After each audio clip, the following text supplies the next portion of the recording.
మా latest videos కోసం మా ఈ తెలుగు న్యూస్ ఛానల్ సబ్స్క్రైబ్ చేసి గంట సింబల్ యాక్టివేట్ చేసుకోండి.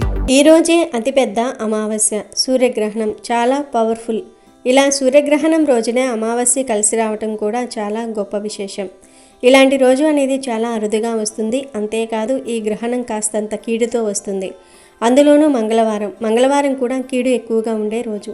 రకంగా చూసుకున్నా కూడా ఇది కొంచెం ఇబ్బందిని తెచ్చిపెట్టే రోజు అని జ్యోతిష్యులు చెప్తూ ఉన్నారు.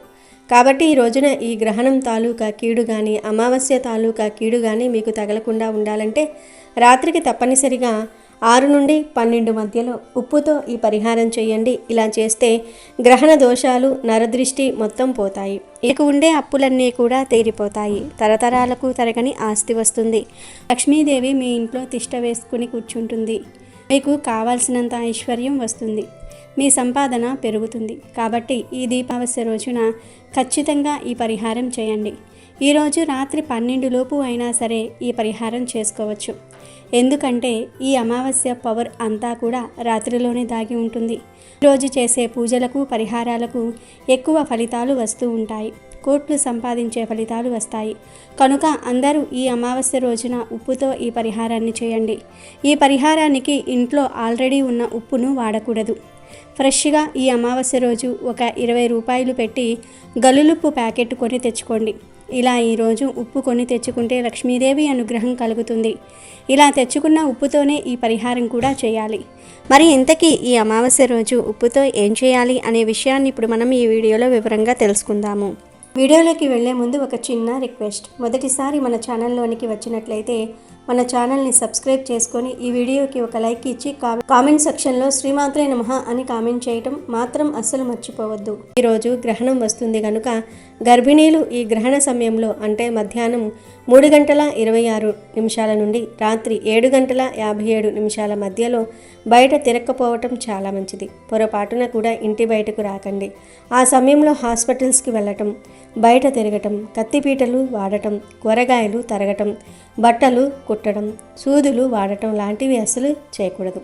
డాబా ఎక్కటం, మిద్దె మీదకు వెళ్ళటం, బయట తిరగటం వంటివి చేయకండి. కిటికీలు, తలుపులు వేసుకుని ఇంట్లో ప్రశాంతంగా దేవుడి నామస్మరణ చేసుకుంటూ ఉండటం ఉత్తమం. ఎందుకంటే ఆ కిరణాల ప్రభావం గర్భంలో ఉండే శిశువు మీద పడే అవకాశం ఉంది.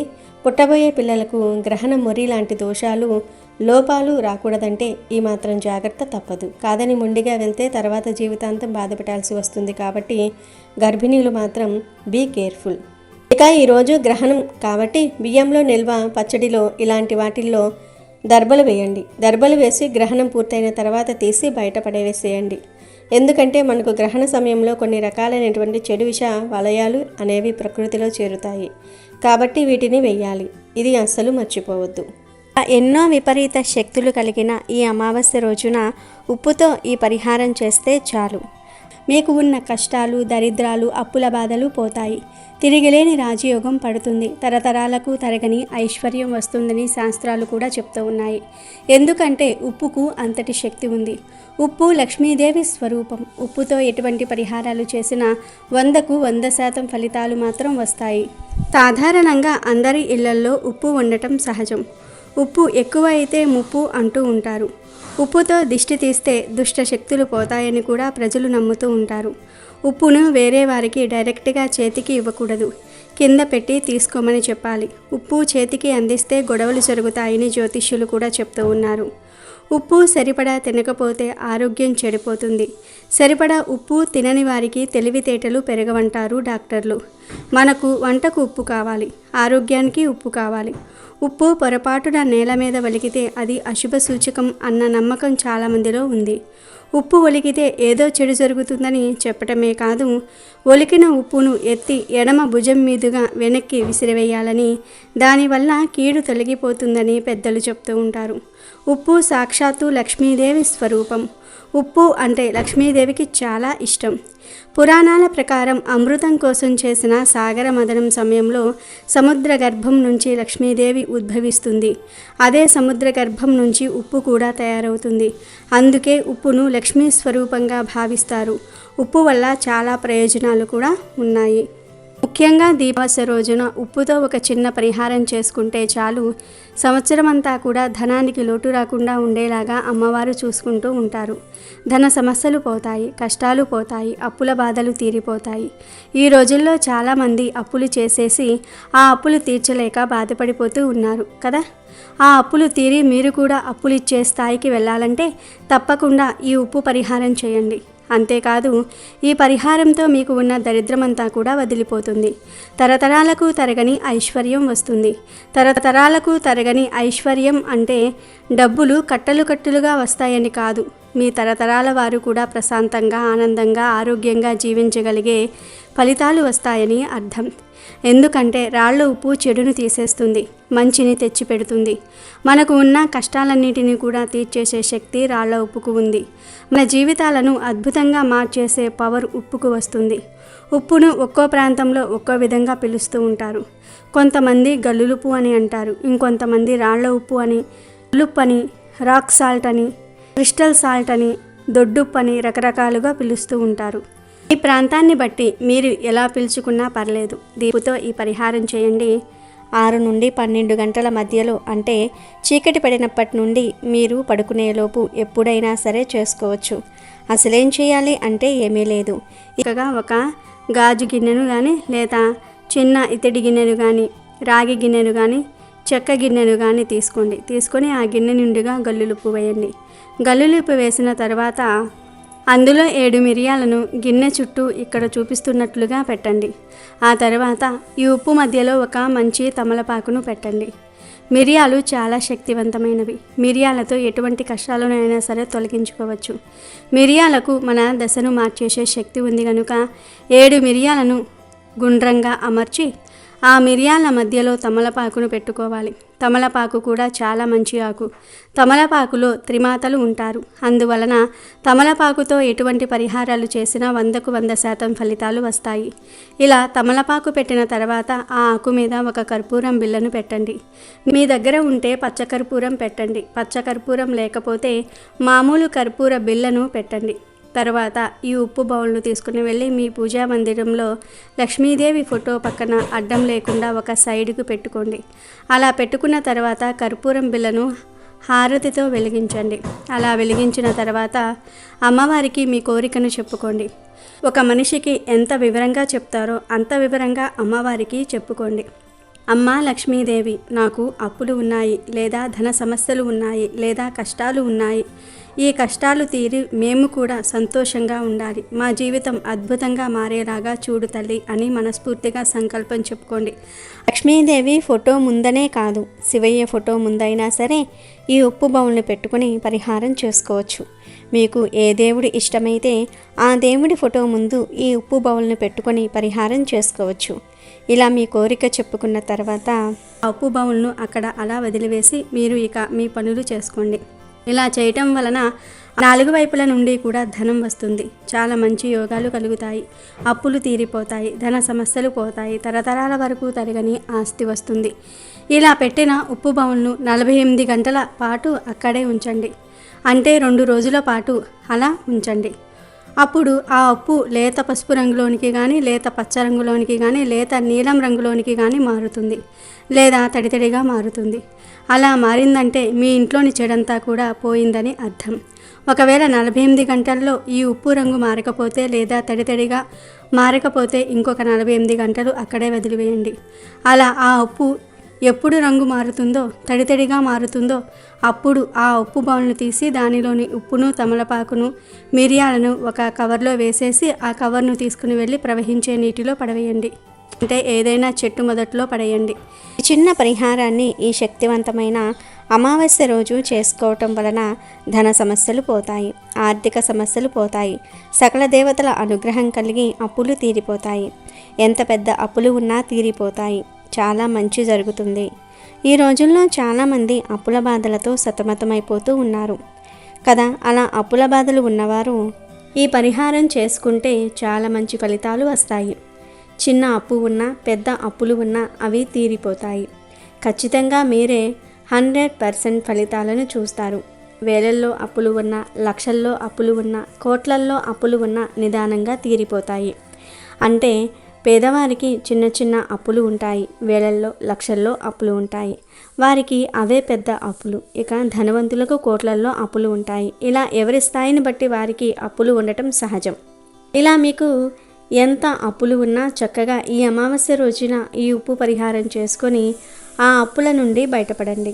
గుర్తుంచుకోండి, ఈ పరిహారాన్ని రాత్రి 6 నుండి 12 గంటల మధ్యలోనే చేయాలి. పగటిపూట చేసినా ఫలితం రాదు. మగవారు, ఆడవారు, ఇలా ఇంటి మంచి కోరుకునేవారు ఎవరైనా సరే ఈ పరిహారం చేసుకోవచ్చు. లింగ భేదం లేదు. ఈ పరిహారం చేసేవారు ఈరోజు రాత్రి మాంసం తినకూడదు. మగవారు ఈ పరిహారం చేస్తే మద్యము, మాంసం జోలికి పోకుండా ఉండాలి.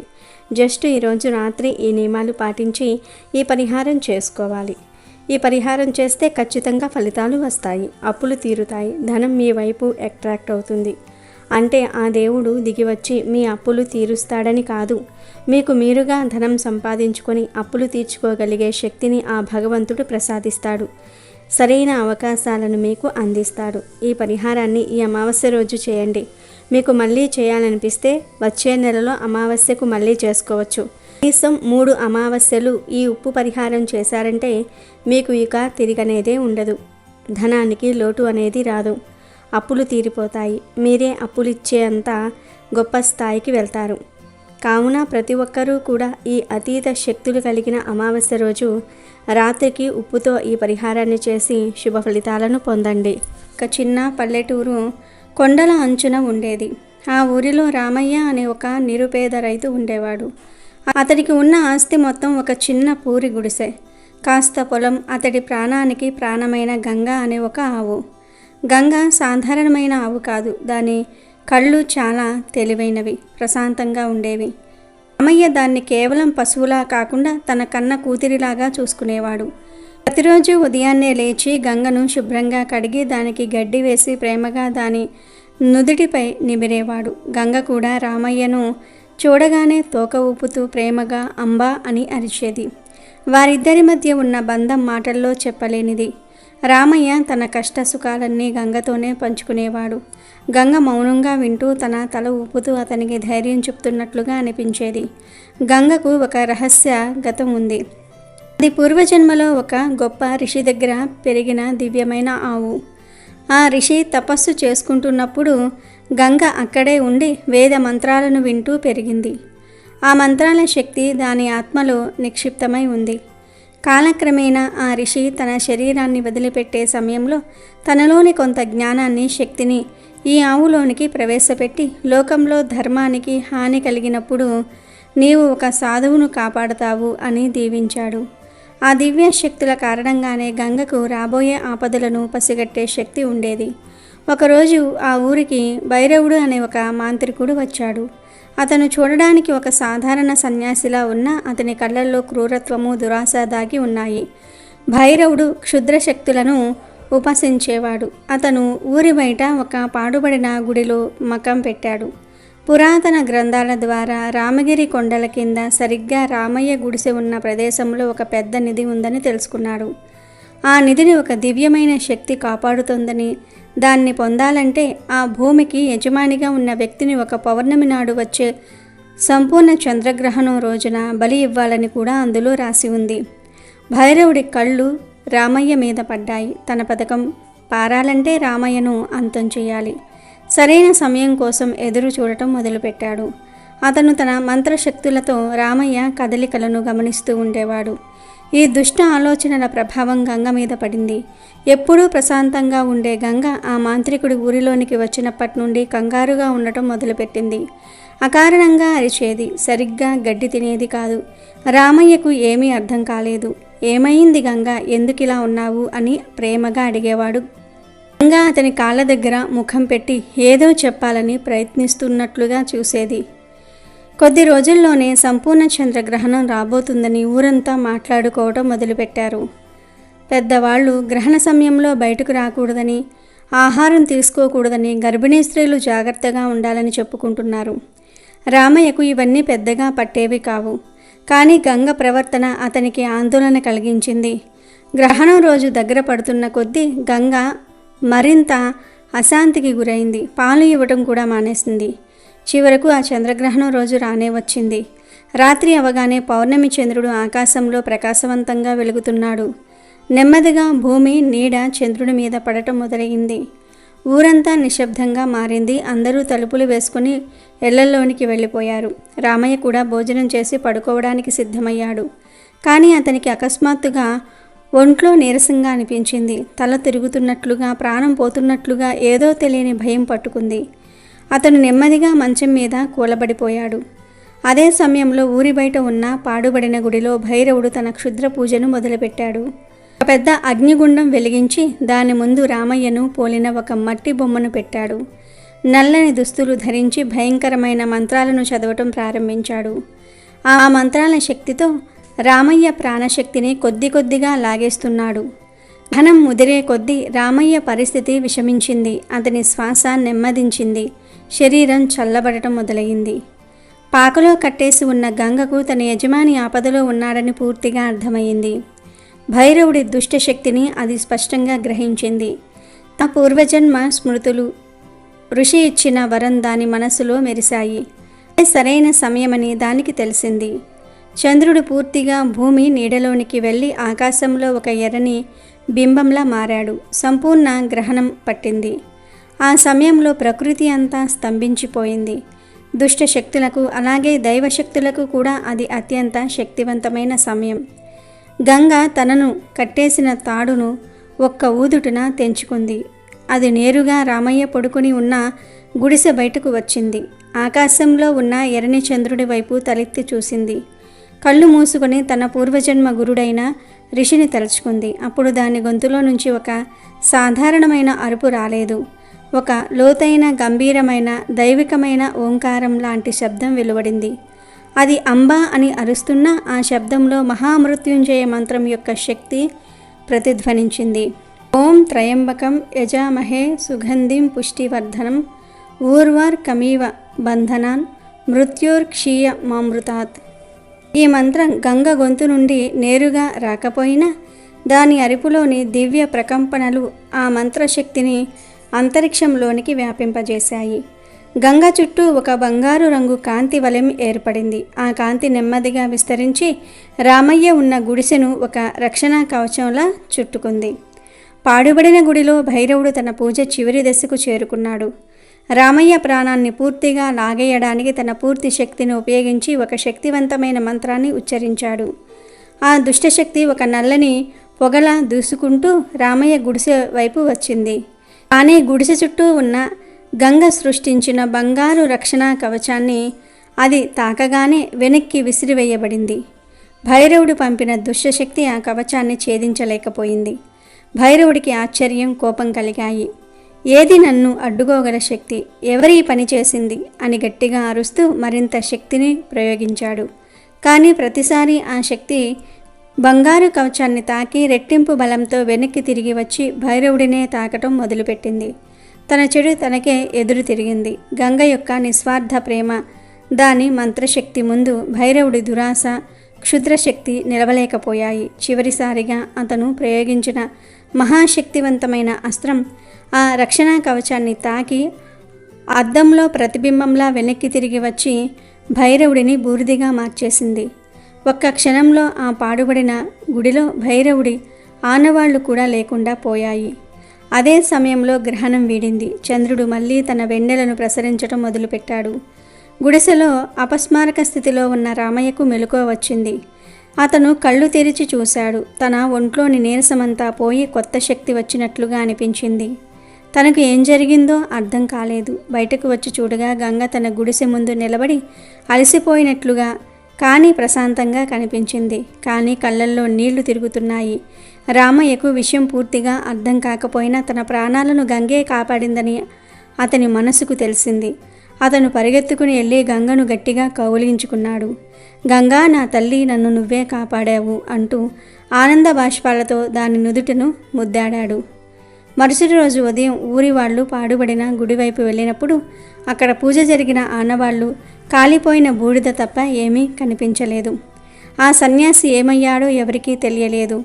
రామయ్యకు మాత్రం అంతా స్పష్టంగా తెలిసింది. తన గంగ ఒక సామాన్యమైన ఆవు కాదని, ఒక దేవత అని నమ్మాడు. ఆ రోజు నుండి అతను గంగను మరింత ప్రేమగా భక్తితో చూసుకోవటం మొదలుపెట్టాడు. తన ప్రాణాలను కాపాడిన ఆ మూగజీవానికి జీవితాంతం సేవ చేస్తూ గడిపాడు. నిజమైన ప్రేమ, నిస్వార్థమైన భక్తి ముందు ఎలాంటి దుష్ట శక్తులైనా ఓడిపోతాయని ఈ సంఘటన నిరూపిస్తుంది. రామయ్య గంగల కథ ఆ ఊరిలో తరతరాలుగా చెప్పుకునే ఒక గొప్ప గాథగా నిలిచిపోయింది. అమెజాన్లో బెస్ట్ డిస్కౌంట్స్ కోసం వీడియో డిస్క్రిప్షన్లో లింకు ఉంది, చూడండి. అలాగే మా టెలిగ్రామ్ ఛానల్ సబ్స్క్రైబ్ చేసుకోండి.